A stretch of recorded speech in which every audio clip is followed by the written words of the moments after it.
Welcome to Football Roundup with your host, Randy Silver on Randy Silver TV. Today we have your November 3rd through November 5th Roundup, going over all the big games, stats, social media, and more for you from our favorite game, football, also known in America, soccer. Let's dive into it for you.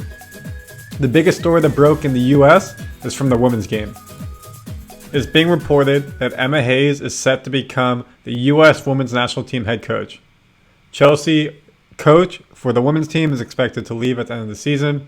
This is massive for the US. She is, if not one of the best coaches in the world in the women's game. Honestly, could be on the par with the men.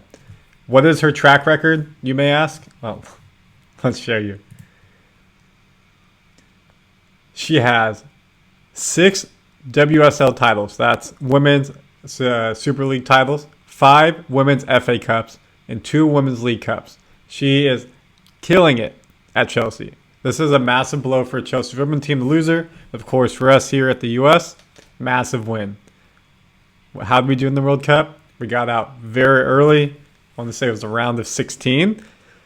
We needed to come back. We were obviously going for a three-peat, and it did not happen. So what do? You go out and get the best. This is a big get for U.S. women's national team.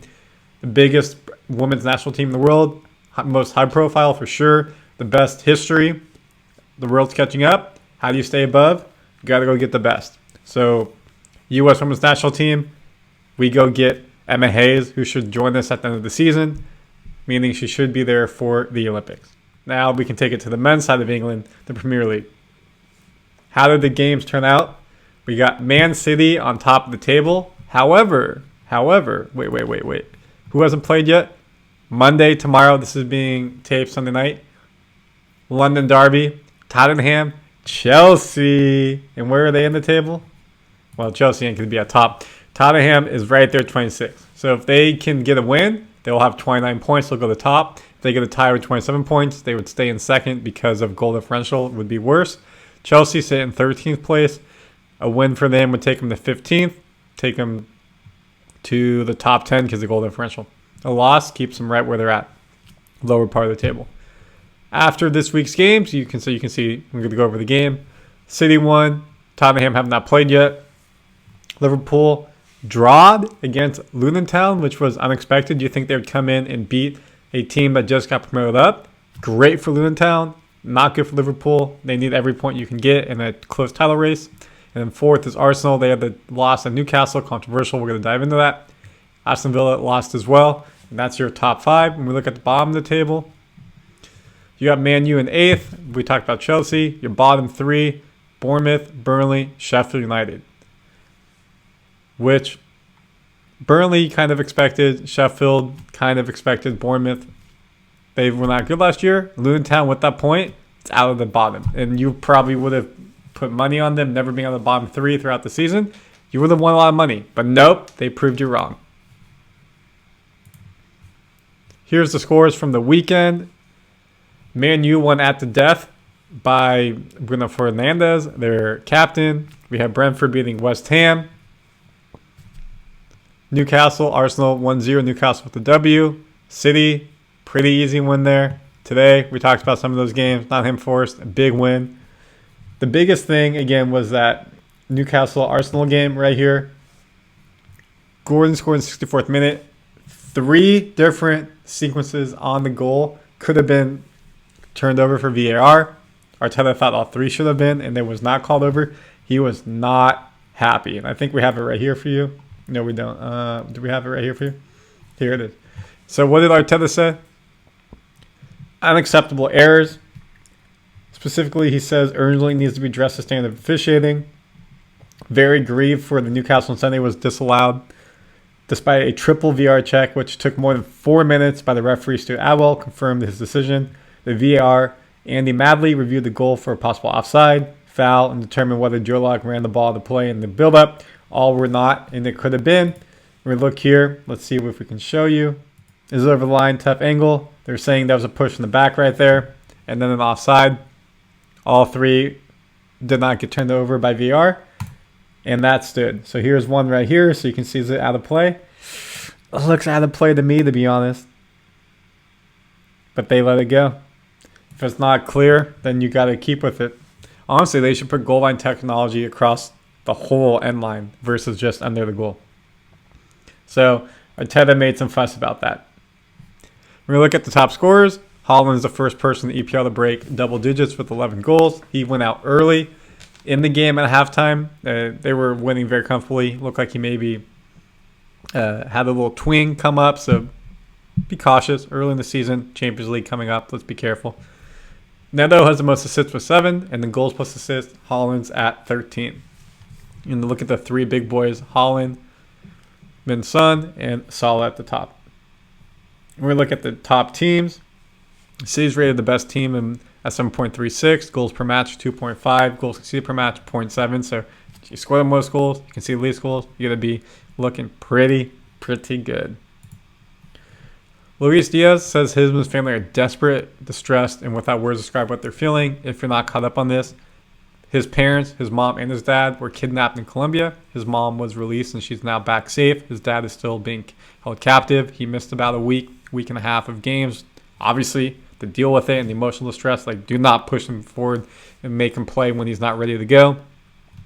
He says, Mane, my dad, is a tireless worker, a pillar in the family, has been kidnapped. I asked the ELN for the prompt release of my father, and I asked international organizations to work for his freedom. Every second, minute, our anguish grows. My mother, my brothers, and I are desperate, distressed, and without words to describe what we're feeling. The suffering will only end when we have him back home. I beg you to release him immediately, respecting his integrity and ending the painful as soon as possible. So they're trying to get that. He scored a goal against them in town, very end of the game, helped them tie 1-1. He wore a shirt here that said, in support of my dad, please let him go. And here's a poster in native Colombia, please let him go, Mane Diaz. And I highly doubt anybody who is a part of this is watching, but if you are, please let the innocent man go. We don't need violence. Another incident with Liverpool was there was a whole incident way back in the day, Hillsborough, unfortunately, very tragic incident where a lot of fans got trampled, and every now and then you hear supporters mocking that or using that in chant. Not okay whatsoever. And Klopp right here said fans who were directed chants at Liverpool supporters, I'm going to see him from Luton Town, are indirectly referenced the Hillsborough disaster during the team's game at Luton should be ashamed. The taunts were sung by some home fans during the second half of the 1-1 draw, and other people were not happy about it as well. So let's not do this. People unfortunately passed away, lost their lives, whole families, tragedy and everything. Do not mock people because of that. So we went over that. Now we can take it to La Liga. Pretty big week here. Biggest story of all, Barca wins, Real Madrid ties, Granola wins, and they keep them top of the table. Yes, you heard that right. They are top of the table. Look at this. 31 points out of how many games have they played? 12? 12 times 3 is 36. So that means they've got 31 out of 36 points. Woo! 1 draw, 1 loss, 10 wins. Only team with double-digit wins in La Liga. Madrid's right behind them with 9, and Barca's got 8. So this will be fun to see how long can they stay up there. At the very minimum, they're in a decent spot for potential Champions League or Europe spots for sure. Can they sustain this through the winter period and get into the spring? It's still early, but quarter of the way through the season, they're looking very good. Here is the rest of the table. Atletico Madrid sit in 4th, and then when you go down below, Celta Vigo, Granada, and Almeria are in your bottom. That Barca game, Aurelio won the game at the death, 92nd minute, goal, wins the game. Barca probably deserved to lose this game. Real Sociedad could not get that goal they deserved. When you don't score, good teams punish you. Barca punished them at the death. We look here. Jude Bellingham is the only player in La Liga with double-digit goals. He's got 10. Saul Niguez has 5 assists, and goals plus assists, Jude Bellingham is leading with 12. Some interesting videos that came out of La Liga. So Igo Aspas, the captain, over here for his team. What's he doing? He was not happy about a VAR call. His team won it. VAR overturned it, and he threw the VAR down. You can assume that's going to be a fine and most likely a suspension. And then another player who's a La Liga legend, Marcelo. He is no longer there. He's playing for Fluminense in Brazil. They just won the Copa Libertadores, meaning they won as the best club team in South America. Real Madrid will understand the title is most important because Fluminense is the club that raised me. Madrid know that is always in my heart. He's now won 30 trophies overall in his career. Trophy case is next level. Good for him. And congrats to everybody part of Fluminense. For the Bundesliga, Bayer Leverkusen's at the top with 28 points.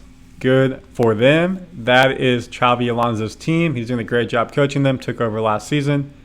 Munich is right behind them at 26 points. Stuttgart with 21 and Dortmund with 21. When we look at the rest of the table, when you go all the way down, the bottom three are Union Berlin, Mainz, and FC Köln. The biggest game of the weekend was by far the Classico, Munich versus Dortmund, and Munich destroyed them. 2 goals in the first 20 minutes. It was over after that. Harry Kane got his hattie, and we're going to show you that right here. Goal in the 4th minute, goal in the 9th minute, then Kane got a 72nd, and then game-ending goal in the 93rd. Second back-to-back hat-trick, which is just next level. You can bet who's at the top of the table and scoring in Bundesliga already. Look at these match scores. Sane had double assist. Kane had 3 goals. Just dominant. You know, you may ask as American, hey, how did Reina did? Well, unfortunately, Reina did not get in this game. I'm most likely pretty confident. Yep, did not get in this game. Still coming back from injury. You were expecting maybe get some time, but game was out of hope. Maybe this rest him, not make sure he doesn't try to get hurt.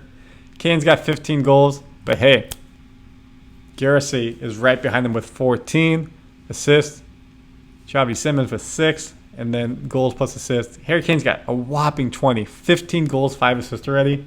Yes, they haven't played the best competition sometimes, but that's amazing. Same thing as well. The thing to make note of, you may have heard over the midweek, Munich lost. Let me say it one time. Lost in the Dortmund domestic competition to a 3rd division team. Not 1, not 2. 3rd division team. Ouch. Seria A. Inter at the top of the table with 28 points. Juventus second with 26. Milan with 22. Napoli 21. Slowly becoming maybe a 2-horse race with Milan, Napoli, Atalanta kind of right there. You can see the form. Inter is definitely the best form. 4 wins from the past 5. Juve's got 4 wins from the past 5. AC has a couple losses there, especially that derby loss to Inter. And we go all the way down. Roma's in 7th. They've won 4 of the last 5. So they're starting to make a little bit of noise, and we're going to talk about them in a second. Bottom of the table is Salterina, Empoli, and Hellas Verona. When we look at the scores, Milan, as we said, lost 1-0 to Udinese. Inter got a win over Atalanta. That's big.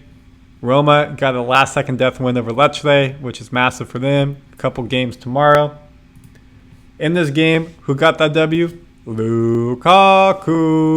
94th minute winner. Took off his shirt. Was crying after the goal to celebrate after the game. You could see what it means to him. You kind of got it right here. Big win. Also, you do this. Yo.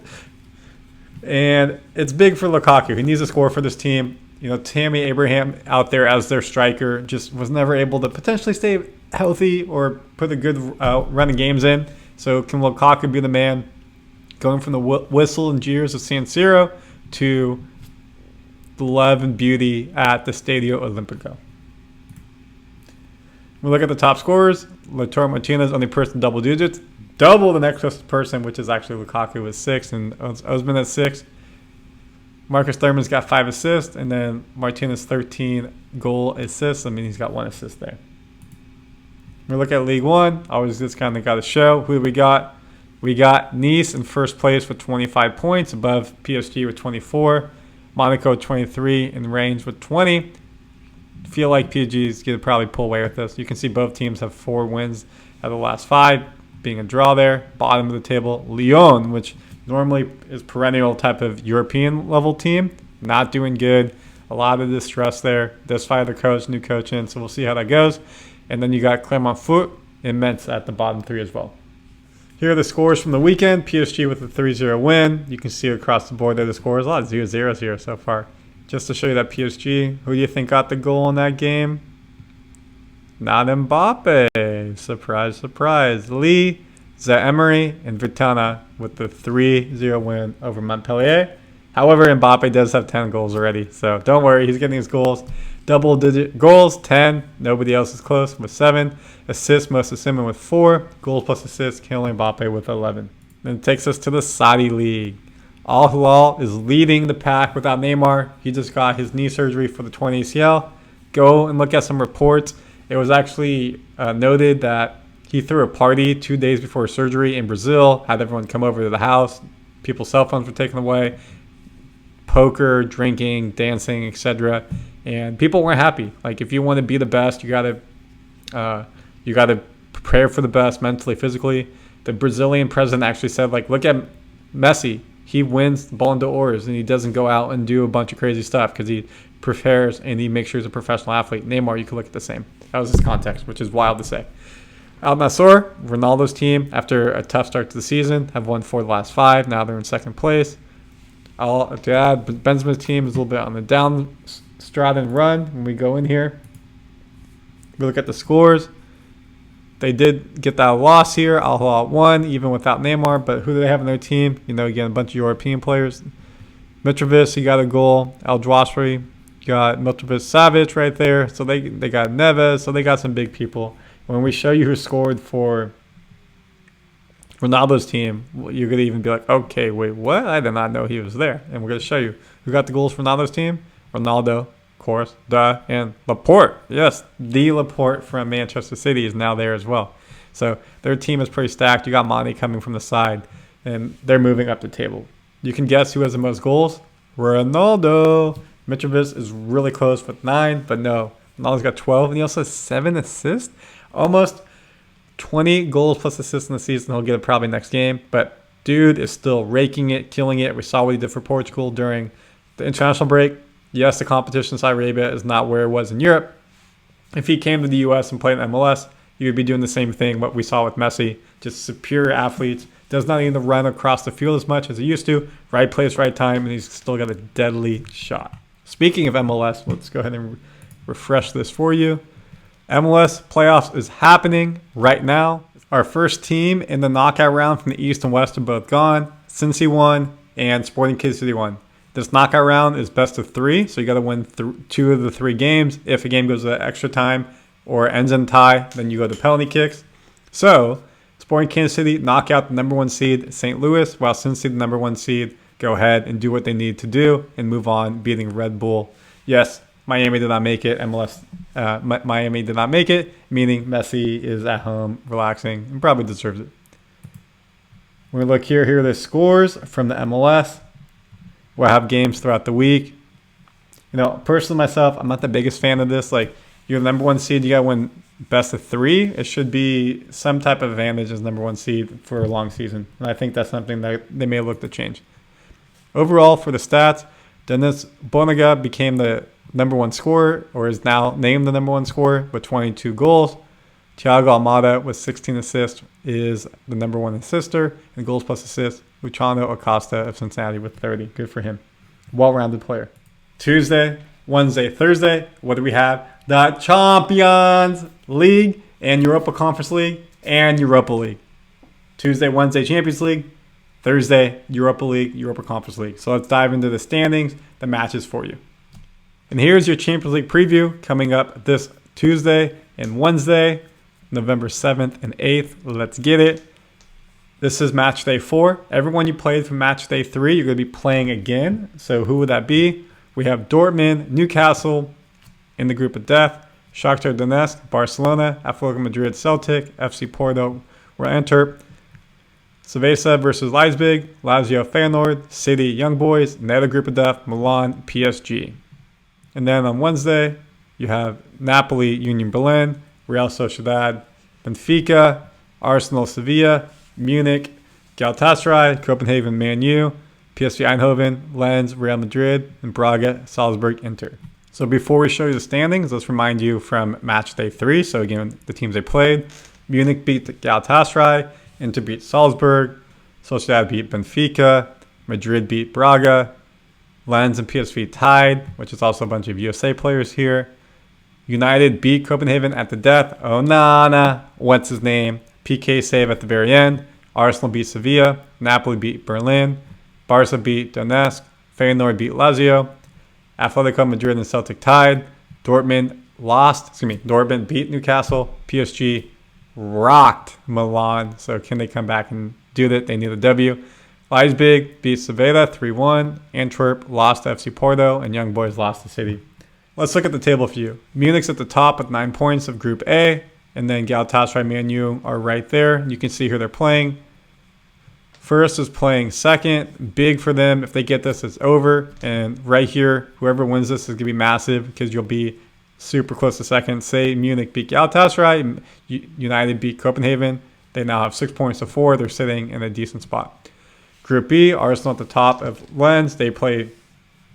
Lens plays against PSV. Sevilla is going to play Arsenal. So big matches right there. It's pretty close throughout. Group C, Madrid's running away basically.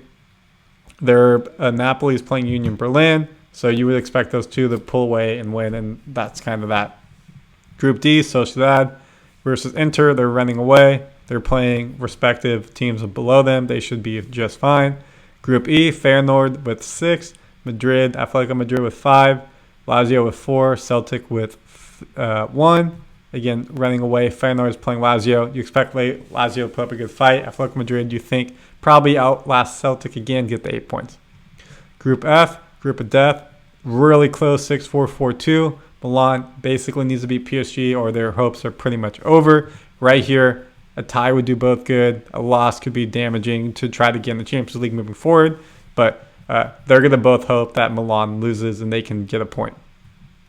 City running away with it. Leipzig is probably going to beat Sevilla. 12 points, 9 points, and that's that.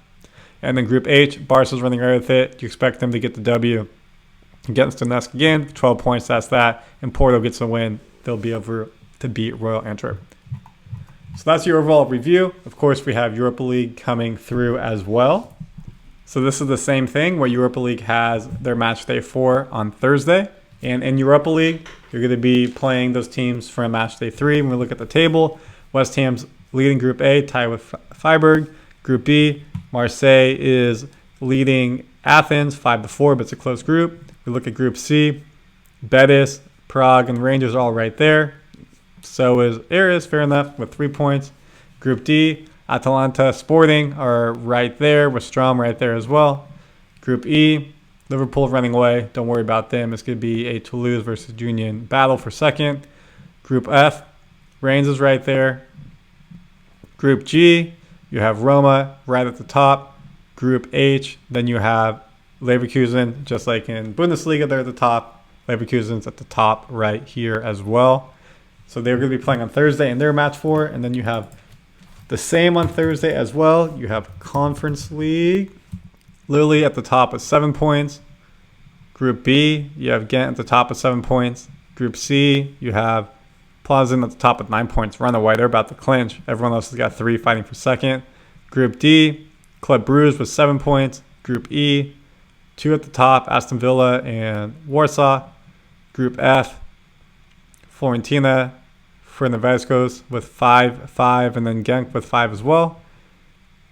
PAC with 9 and Eintracht Frankfurt with 6. In Group H, Fenerbahce with 9 and Norizon with 6. So they're all playing Thursday. Thank you for watching Football Roundup with your host, Randy Silver, going over all the scores, biggest stories, and more from the global game, soccer.